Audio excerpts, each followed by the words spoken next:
আগামীকাল সোমবার ২৬শে জানুয়ারি প্রজাতন্ত্র দিবস।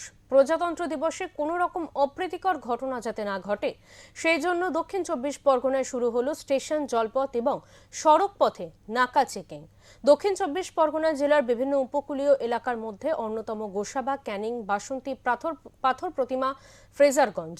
অনুপ্রবেশকারী রুখতে স্টেশন চত্বর ফ্রেজারগঞ্জে বাংলাদেশি জাহাজে সকাল থেকে চলছে নাকা চেকিং। বারুইপুর পুলিশ এবং জেলা সুন্দরবন পুলিশ এবং জিআরপি যৌথভাবে এই তল্লাশি চালাচ্ছে।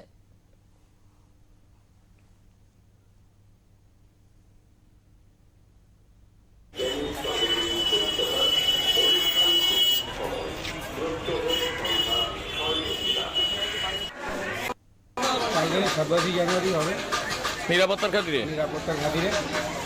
কেমন ভাবে দেখবেন এটা? এটা একটা ভালো জিনিস স্যার, যদি সব সময় করে তবে বছরে একদিন করলে ওইভাবে নিরাপত্তা দেওয়া হয় না, ডেইলি করতে হবে। বগি সব চারিদিকে গিয়ে কোথায় কি হচ্ছে এগুলো দেখতে হবে।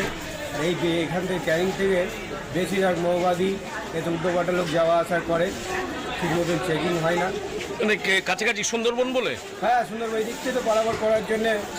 এখান থেকে কি বাংলাদেশ খুব কাছাকাছি? একদম বাংলাদেশ তো কাছাকাছি, এখান দিয়েই তো যেতে সুবিধা হয়। মানে এটা যদি রেগুলার হয় ভালো হয়। রেগুলার হয় তাহলে ভালো হবে। এই আগাম যে সতর্কতামূলক বা যাতে কোনো নাশকতার ছক না হয় সেটা মানে এই আরপিএফ বা জিআরপি যেটা করছে এটা কি ভালো না খারাপ? না, ভালো, এগুলো ভালো জিনিস। এই সবগুলো তো চেক করাই দরকার।